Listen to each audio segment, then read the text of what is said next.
God says through the prophet Isaiah, I will give him the key to the house of David. When he opens doors, no one will be able to close them. We gather today for an important remembrance of many celebrations and anniversaries, but we start with this remembrance of the 30th anniversary of the commencement of the Torres Strait Regional Authority, respecting the role it has in hearing local voices and addressing the life issues of people in Torres Strait. So we move to that part of our observation now.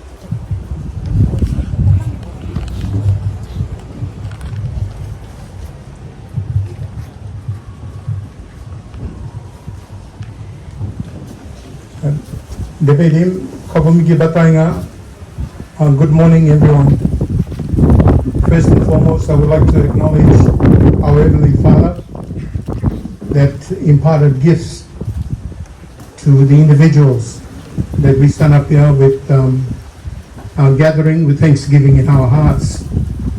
Your grace, I acknowledge the welcome that you extend to us. I also want to acknowledge this morning the past chairs of TSRA for 30 years. We have the inaugural chair with us, Mr. Gaetano Louis, and also the other chairs that have served since '94. Big SO for the Anglican Church to work in partnership for us to celebrate here today the 30-year anniversary for the organization for TSRA. It was on this site that the agreement was signed for the establishment of Torres Strait Regional Authority. That was actually a recognition given to Torres Strait Islander for its specific, unique culture to stand side by side with our Aboriginal brothers in this country. And I acknowledge the forebearers that have actually stand here 30 years ago to establish this organization, and I would ask the inaugural chair to expound on what I'm saying here this morning.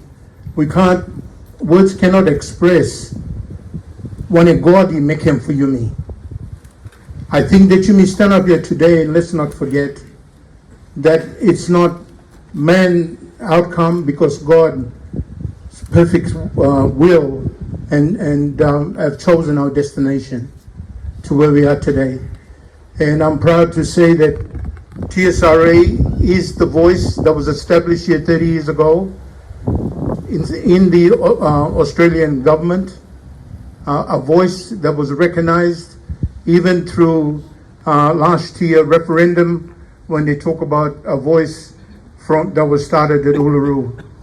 We stand here witness this morning of a voice that was already recognized and in the government and was recognized in the Constitution 30 years ago by our forebearers at that time.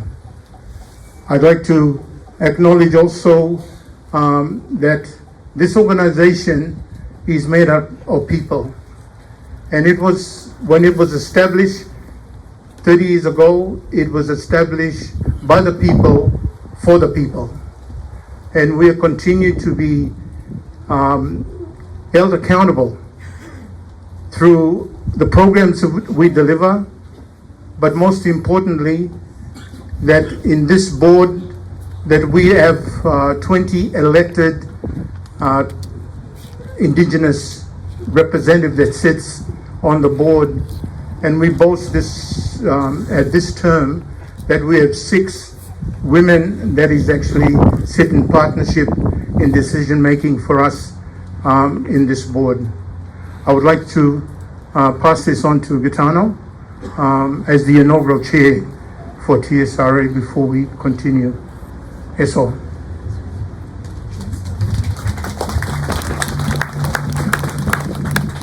Thank you, Mr. Chair. Bishop, clergy, families. I feel emotional this morning because I can reflect back on when we came that July the 1st, 1994, for the signing of the document between myself and the late Lois O'Donoghue, who was the chair of ATSIC at the time.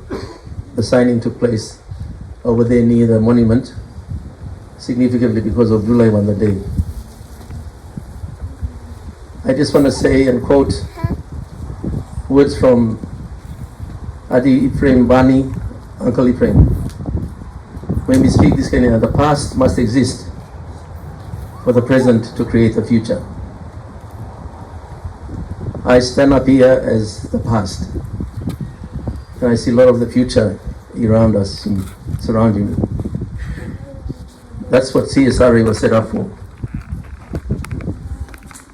I feel also emotional because this could have made 40 years also of ICC, the Island Coordinating Council, which was also established on 24th of May 1994. Myself and the late Mr. George Mai were sitting in the Queensland Parliament to see the passage of the legislation that created the Community Services Act, which then moved on to create TSRA.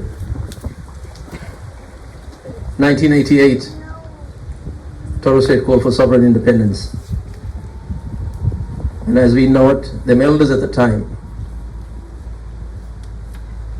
when we called for sovereign independence, the whole of Australia, it shook the foundation of Australia. They wanted to say to us, they did. The Prime Minister at the time, Bob Hawke, said to Jerry Ann, go up there and see what them people want. And we ended up with the negotiation, serious negotiation now to the future through the ICC as to how we can establish a governance arrangement for Torres Strait. Through divine intervention, it means up in 1992, the High Court decision on Mabo happened. That also assisted in our negotiation with the federal government. I took a delegation to Canberra at the time to talk to the federal government, the Commonwealth government, that we wanted to move towards autonomy. The next best thing to autonomy was that we needed to set something up as a prelude, as a forerunner to autonomy for Torres Strait. That's when we started negotiations on the Torres Strait Regional Authority. We didn't want it to be called the authority. We wanted it to be called Torres Strait Commission. That's what the elders wanted at the time. But the government said that you can't have two commissions, ATSIC Commission and Torres Strait. So we accepted the fact as an authority.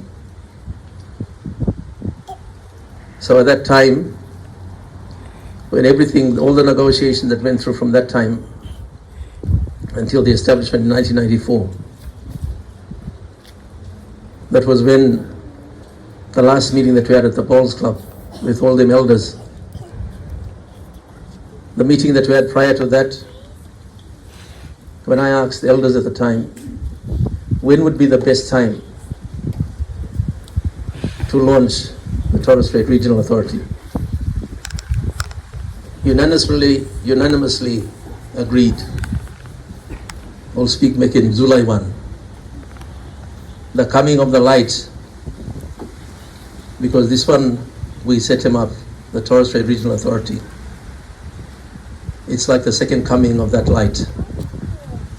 That it becomes with a biblical sense, that now you'll be moving away from it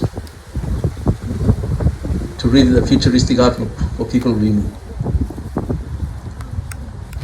That's when we agreed to have it July the 1st. At that time, we walked out from Bowls Club. Come up here. Where every people gather together for the celebration. We had the official signing of that. And then everything took place afterwards.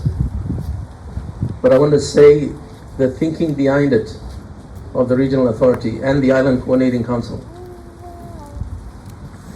Because as we know, as the chairman of Island, automatically become members of Torres Strait Regional Authority. And it was agreed then that that's when we move towards autonomy. In 1994, I delivered the Boyer lecture. And the Boyer lecture, I said that in 2001, when Australia will celebrate 100 years of federation, Torres Strait will say to Australia and to Queensland, thank you very much. We're now going to go our own way. Not to break away from Australia, not to secede, create independence, but to run our own affairs, to make decisions that affect our everyday lifestyle, to be able to say what is best for our people, not someone to say for us. That was the reason why I delivered that lecture in that way. It's on record. In 1997, Lou Libman's report came out, Greater Autonomy for Torres Strait. That also reinforced what we've said all along. But I'm sorry to say, something happened along the way. By 2000, it never happened in 2001.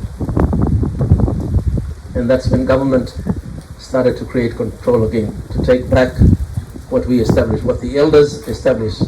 What I am saying to our young people today, this is your time to pick up the banner, pick up the mantle, and to move forward. All we can do is work on the legacy that's been left by our elders. All of you got good school also read that today, Infla, all young people. Now is the time for you to rise and shine.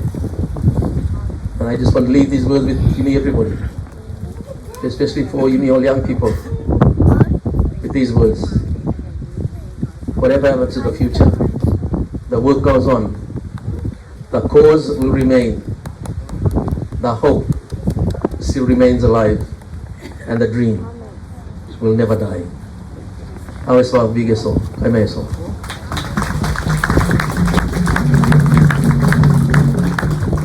Thank you, families. We will got more history tonight by the chair, the player. Bishop, we will proceed, procession go for boat now, coming of the light. As of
Amen.